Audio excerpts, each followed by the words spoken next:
Good afternoon and welcome to the Committee on Housing. We have two agendas today, a 1 p.m. agenda, two 1 p.m. agendas. We're going to start with the longer agenda, and then we're going to move to the second agenda, the SB 551 short form bill agenda.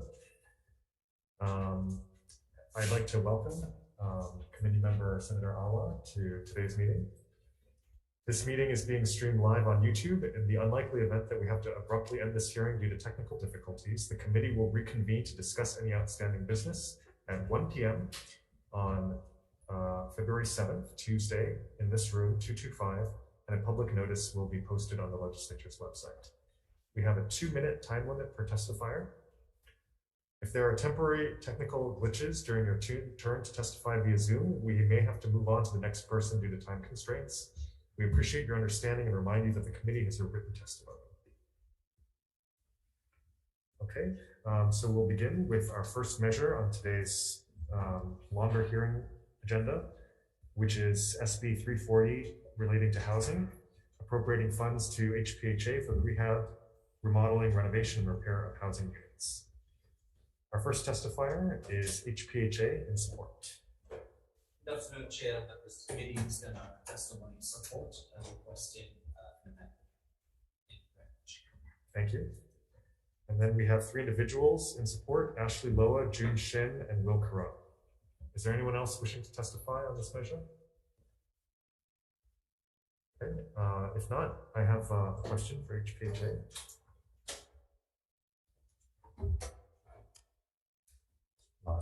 Aloha.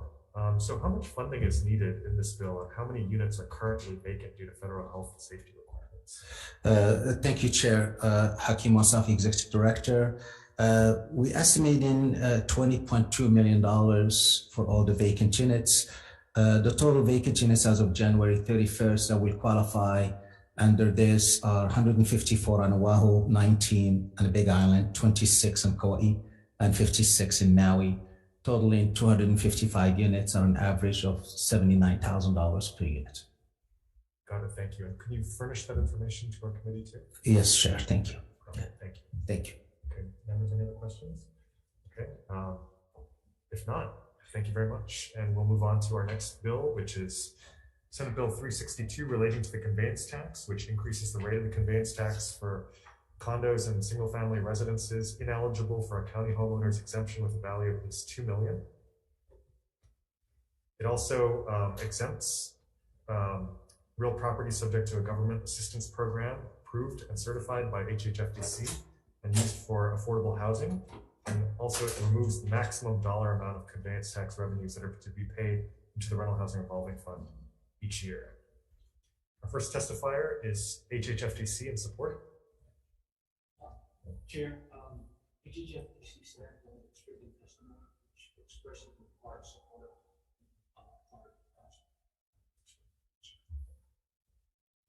Thank you. Department of Taxation with comments. Chair, Department of Taxation, Thank you. Tax Foundation of Hawaii with comments. Good afternoon, Chair and members of the committee.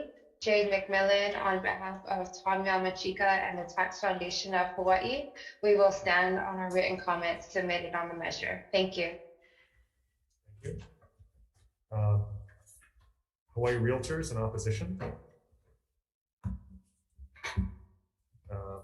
EAH Housing in support. Catholic Charities Hawaii in support. Chair, Chair, Vice Chair, and Senator. I'm Betty Lou Larson, representing Catholic Charities Hawaii. We support this bill because we know that there are greatly needed resources that the state has to find to build more affordable housing, and it can't depend on a surplus from year to year. Housing needs to have a dedicated source that's fairly regular, just like the conveyance tax now that goes to the Rental Housing Revolving Fund. This bill would add great resources to that conveyance tax, therefore to the Rental Housing Revolving Fund. Also, it's very important to remove the cap, which is currently at $38 million, so that the housing can benefit from the additional revenues. We see the outmigration of people, we see the instability of families because of moving and more homelessness. So we feel that we need to find more resources, and this is one that could be tapped and could be effective in creating much more housing. We feel that this would actually show the people of Hawaii that there is hope, that there will be housing created for them. Thank you very much for listening to our testimony. Thank you very much. Partners in care and support. Thank you. Is there anyone else wishing to testify on Senate Bill 362? Okay, if not, well, I'd like to welcome our Vice Chair, Senator Kanuha, to the meeting. And I do have a question for HHFDC and also for DOTAX. Chair, may I take a moment before you get into your question to apologize for our late submission of testimonies. As I've mentioned before, I'm new, and so we're sort of adjusting our processes in preparing our testimony. So we're working to work out the kinks, and we'll do everything we can to get our testimonies in on time. Thank you. That would be greatly appreciated by the chair, because we do carefully review all the testimony. And as you know, for this hearing agenda, this was noticed last week Friday, so there was ample time. Yeah, understood. And let me again, I assure you, we're trying to work out the process to make sure we can get our testimonies in on time. Thank you. So your testimony indicates your support of the removal of the $38 million cap on the amount of conveyance tax, but you have strong concerns about an exemption for affordable housing, such as that developed by Catholic Charities and other developers that you work with, who strongly support that measure. You want to raise the costs of development for these developers that are developing housing that are part of your programs? I'm going to defer that to our finance branch chief, David. Good afternoon, Chair, Vice Chair, Senator Owa. So yes, that is correct. That is HHFDC's position. One of the reasons that we have concerns about this is what was mentioned previous, that the conveyance tax is a source of income for the rental housing revolving fund. Is the only dedicated source and annual source that's guaranteed. We also feel that by removing the conveyance tax on these properties for affordable housing, that it disregards the value that's actually attached to the land, which is what the conveyance tax is based on. Conveyance tax is based on consideration and land value, and we feel that by exempting it, it disregards that value. And the structure of developing the affordable housing has taken into consideration in the past the cost of land acquisition and the conveyance tax as it's paid as part of that, part of the financing structure. But wouldn't it just be simpler for these developers to not have to pay the conveyance tax and therefore request less rental housing revolving fund or LIHTC funding? It depends on what the cost structure and where the acquisition costs would be inserted. As far as whether or not the cost would actually go up with this bill, it really depends on where the cost of the acquisition, where the conveyance tax has been built into the deal in the past. It doesn't always have to be a separate line item. Sometimes it's considered as part of the transfer. I can't speak for all developers. I don't have that background, but I don't have any past experience with a developer advising me that the conveyance tax was a hindrance in the transaction. Well, maybe that's because the conveyance tax hasn't been raised to these really high levels yet. Well, to my knowledge, the conveyance tax has been raised substantially more than 2 or 3 times over the past 15 years, but I can acknowledge that the question's never been asked to a developer what the impact of the increases or the conveyance tax was. Okay, I mean, the chair's skeptical of the idea that you're just going to charge them more conveyance tax and then give it back to them out of the same rental housing revolving fund. Well, it's not really going to be us charging it. It's just a tax that all residents, every land deal has to pay based on the value of the land, of course, with the exemptions that are currently in place that have been in place for a while. Well, thank you for your input. Any questions for the members? Okay, if not, I have a question for DOTAX. Thank you, Chair.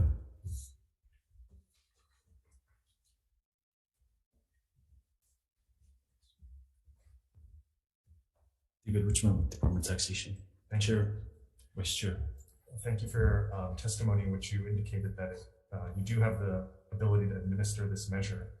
The chair is inclined to add a further exception, which would be housing exclusively for Hawaii residents who are owner or renter occupants and who own no other real property, not just programs that are participating in HHFDC's programs. Would your department be able to administer that exception as well? I'm not comfortable in saying yes or no, but because it's different, adding a separate category from how it's being divided now, I think that's something that we can take back and take a look at, if that's okay. Thank you. Okay, that's all. Thank you. Okay, any further questions, members? Okay, if not, we'll move forward to Senate Bill 489. Senate Bill 489 relating to the Affordable Housing Revolving Fund, which amends the Supplemental Appropriations Act of 2022 to specify that the appropriation for HHFDC is to be deposited into and expended from the Affordable Home Ownership Revolving Fund for the purpose of the revolving fund. We have testimony on this measure from HHFDC, but the chair just wants to note that, as you just heard, the name of the fund is the Affordable Home Ownership Revolving Fund, and the name of the bill is Affordable Housing Revolving Fund. And as you know, we're not able to amend bill titles, and so it appears that this bill title is defective.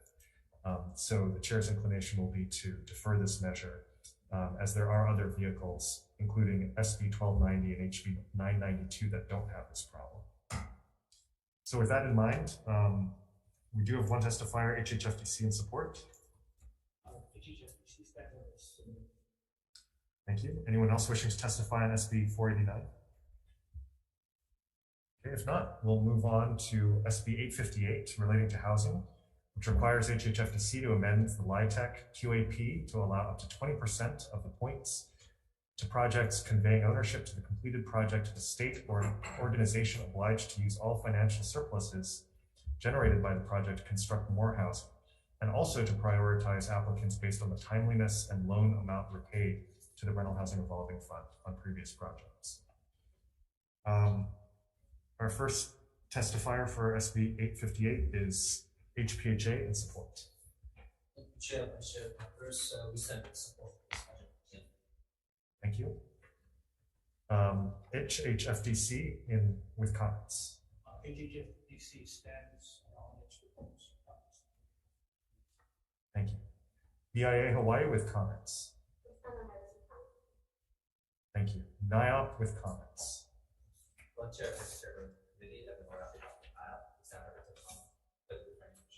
Thank you. Craig Watase, an individual in opposition. If not, is there anyone else wishing to testify on Senate Bill 858?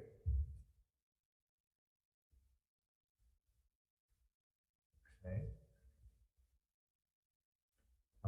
I do have a question for HHFDC.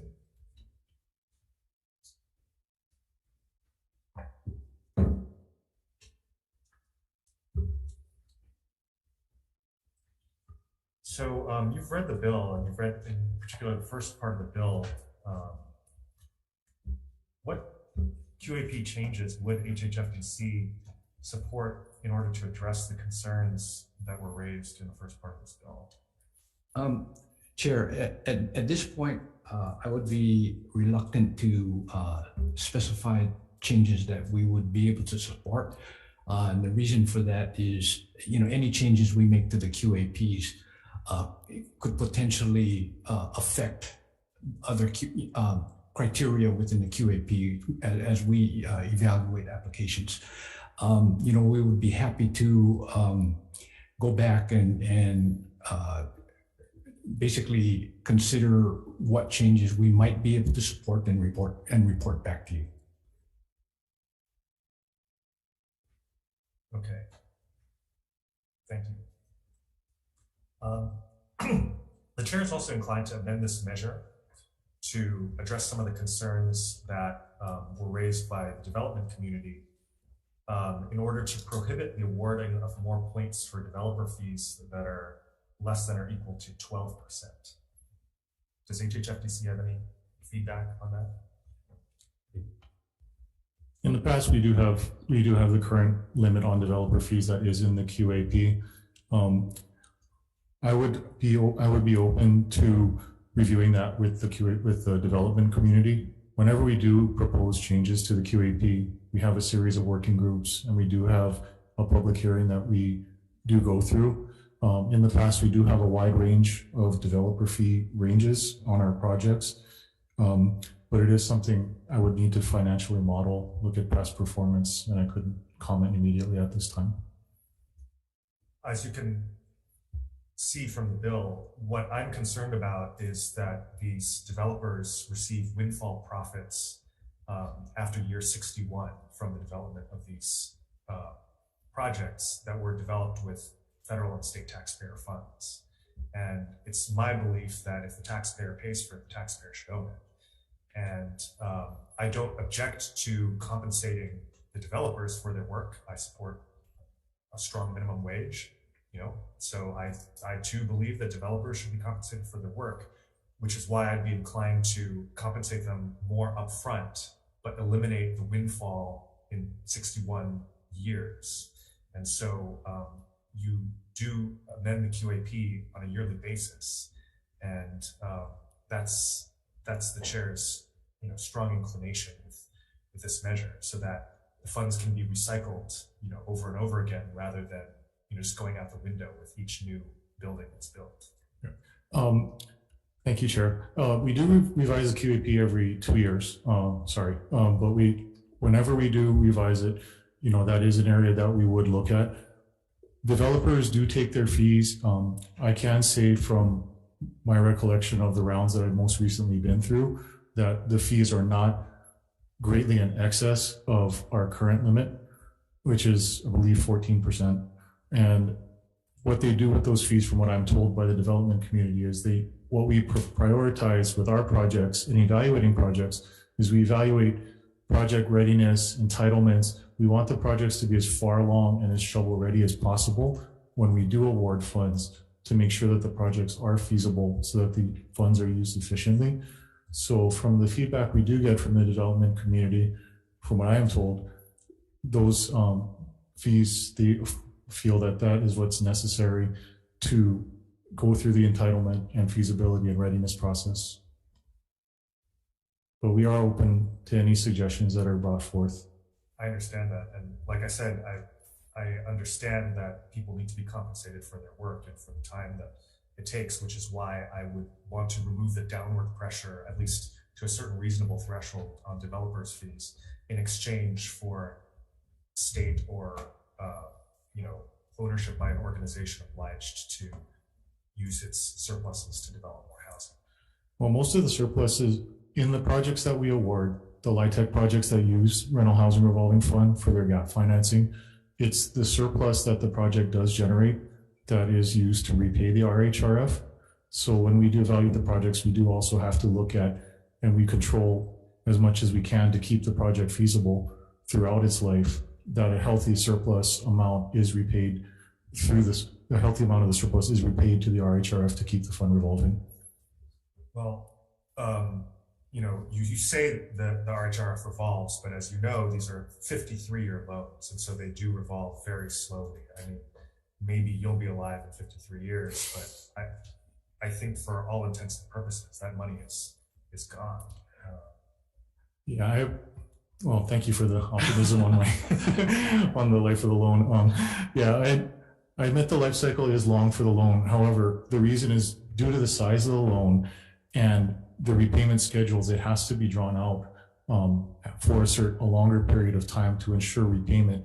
If we try to accelerate the repayment or increase that could result in an increase in operating expense, which is usually passed down to the rents. So the way we have to forecast out the RHRF is to extend the repayment loan term, because we have to keep the rents at an affordable level for the tenants and ensure that there is enough surplus using those affordable rents in order to pay the loan back, which just extends the loan out. The chair will just note that because it is so expensive to subsidize these projects, and each one is getting like $200,000 of Hawaii taxpayer funds, not just federal funds, per unit. If we're going to erase our housing shortage, it will take billions of dollars a year to do so using this model. And I would argue that this is not a successful model. It's a model that is unable to scale up because it is so costly. And so, to your agency, you'll see that a number of these bills that we're working on this year are designed to make, the use of these funds more efficient. So I don't think that we can continue to scale up these models. Thank you, Chair. Yeah, we definitely are always in agreement that we can do better, and we always look for ways to improve the use and allocation of all our resources. Thank you, Chair. Thank you. Okay, members, any questions? Okay, if not, thank you.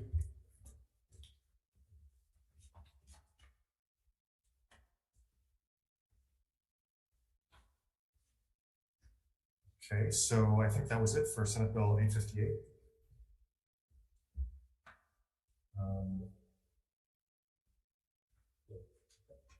We'll next move on to Senate Bill 859 relating to HHFDC, which establishes priority for projects that are awarded funds from the Rental Housing Revolving Fund that are owned by the state or an organization obliged to reinvest financial surplus generated by a completed project into a newly constructed housing project. We have several testifiers. The first is HPHA in support. Thank you, Chair. We stand in support.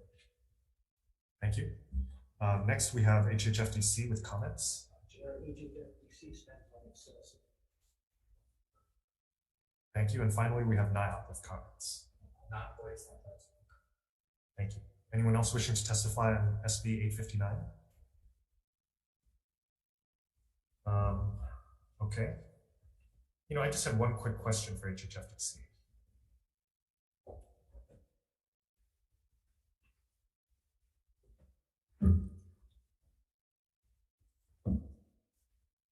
In your testimony, you state, HHFDC does not generally support earmarking funds for specific projects. Can you identify where in this bill we're earmarking funds for a specific project? Let me say that earmarking was not the best choice of wording, and it's sort of an example of some of the quirks we're working through in terms of drafting our testimony and submitting it on time.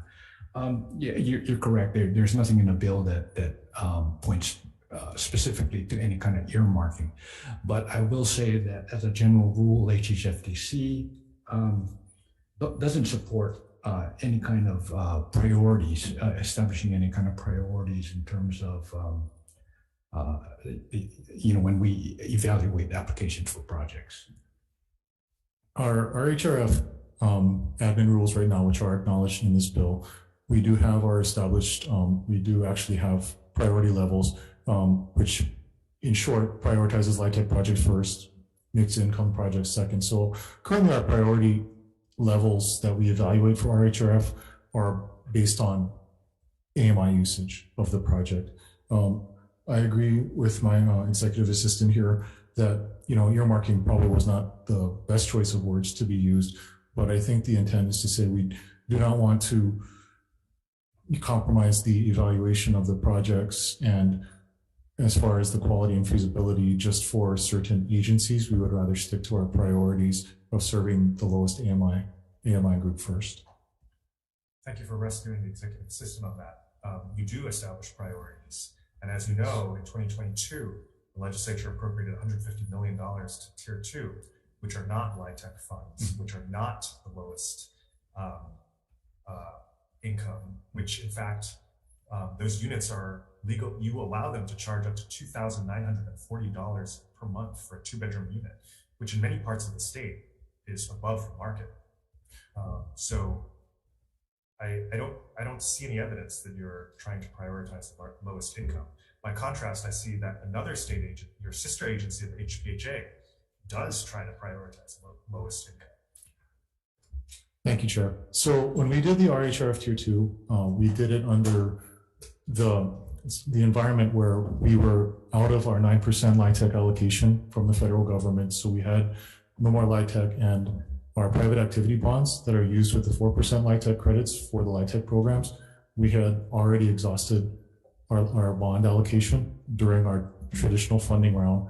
So when we had the 115 million in order to allocate it and award those projects to the middle income, mixed income group, we had to exclude the LIHTC group and the private activity bond group because there was no resources to offer them. So we automatically were able to move into the next tier in order to keep the production of housing going with the without having any private activity bond cap or any more LIHTC resource. This was the way to keep the housing production going. When the applications came in regards to the rent amounts, our rent limits are based on the HUD requirements, and applicants are required to show us that their rent proposals in their operating budgets do conform with the HUD limits for those particular AMI groups they specified. You generously call them middle income, but I would say if you can afford $2,940 a month, you're doing pretty well for compared to the constituents in all of our districts. So, and if you're spending $188,000 per unit on a unit that charges $2,940 a month, I mean, that's a lot of money, a lot of taxpayer funds. And so I'll just note, you don't have to respond to this, I'll just note that, I think the priorities that the organization already has are questionable, and also that you already very eloquently described the limits in the PAB, 4% LIHTC, that are hard caps on expanding this model. So I again urge you to look to different models that are less costly for the taxpayer, that will actually move the needle on housing in Hawaii. Thank you, Chair. Thank you.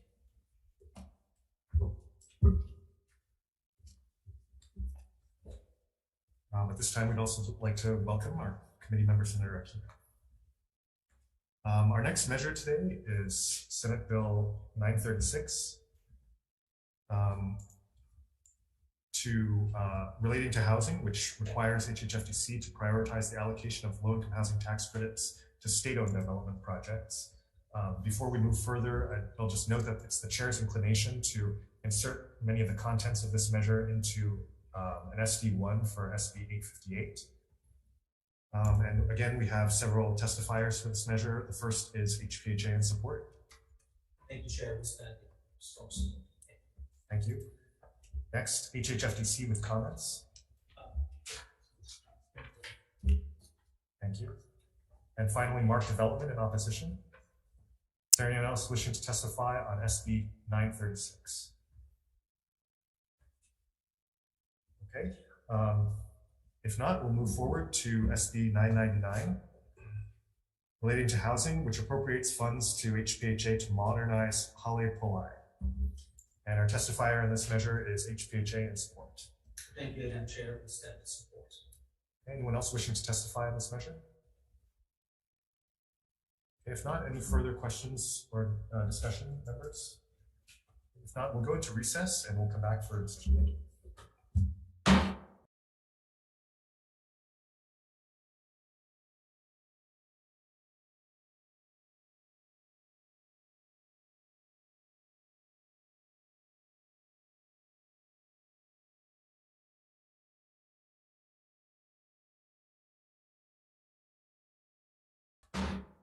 Back from recess, and we're going to start with decision making on Senate Bill 340 relating to housing. Chair's recommendation will be to pass this measure with amendments. We'll amend by inserting an appropriation amount of $20.2 million for 255 units per the testimony of HPHA. We'll also take HPHA's recommendation to authorize HPHA to contract out the repair and maintenance of units without regard to civil service, and to authorize them to expend the funds instead of the Department of Human Services. So again, the chair's recommendation for SB 340 will be to pass with amendments. Any discussion, questions? Okay, if not, chair votes aye. On SB 340, Chair's recommendation is to pass with amendments. Chair votes aye, Vice Chair votes aye. Senator Aquino. Aye. Senator Rhodes is excused. Senator Awa. Aye. Chair, you have 4 ayes, recommendations adopted. Thank you very much. Our next measure is SB 362 relating to the conveyance tax. Chair's recommendation will be to pass this measure with amendments. The 2 amendments will be to waive the conveyance tax increase for an owner-occupant buyer. So that would disincentivize, the current way the bill is written disincentivizes the sale of an unoccupied unit to an occupant. And so obviously we want occupants to occupy our real property. And so it will waive this increase for a buyer who is an owner-occupant.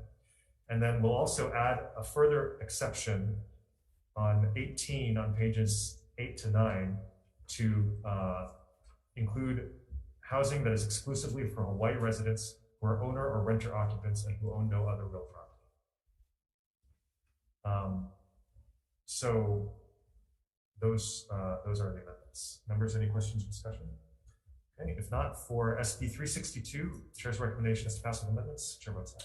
On SB 362, noting Senator Rhodes being excused, of the rest of the members present, is there any voting in opposition? Any with reservations? Sure, you have 4 ayes, recommendations adopted. Thank you very much. For SB 489, relating to the Affordable Housing Revolving Fund, we'll be deferring this measure because, as I mentioned earlier, there's a legal problem and other vehicles exist, including SB 1290 and HB 992. Next, SB 858, relating to housing. The chair's recommendation will be to pass this measure with amendments. So the amendments will be to prohibit awarding additional points for developer fees that are under 12%, as already mentioned. We'll also take from SB 936, paragraphs from page 2, line 12 to page 3, line 15, and insert those into section 1 of this bill.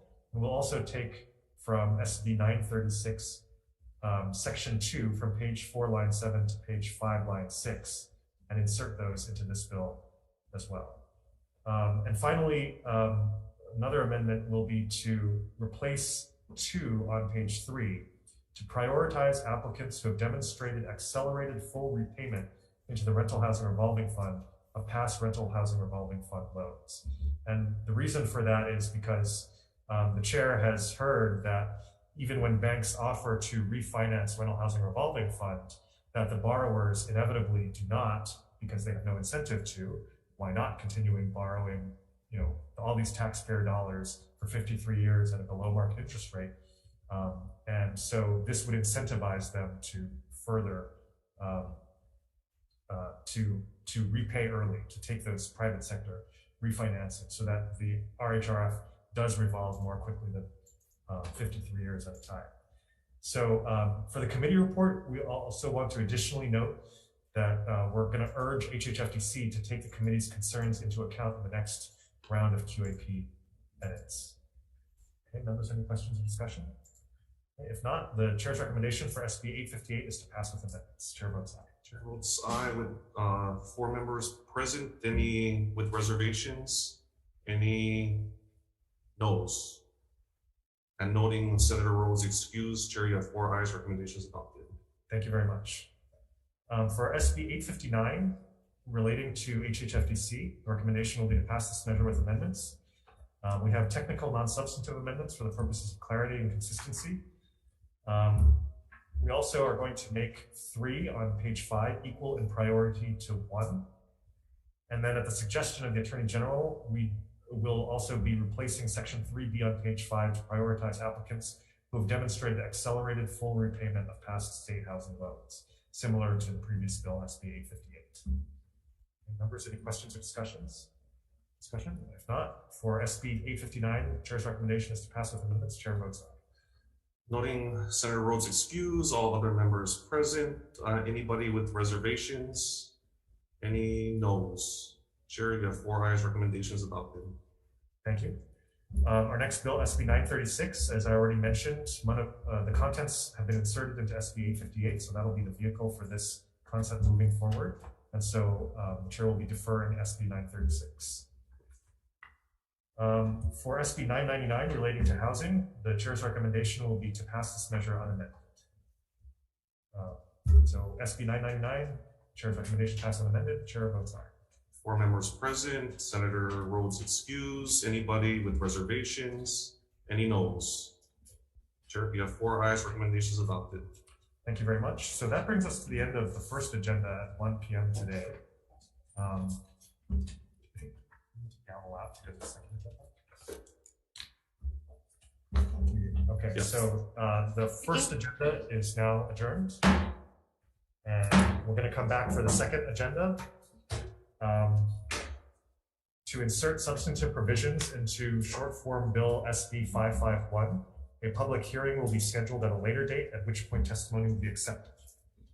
And so for SB 551 relating to housing, the chair's recommendation will be to pass with the amendments in the posted proposed SD1 and then recommit the bill back to the Housing Committee for further consideration. Members, any questions or discussion?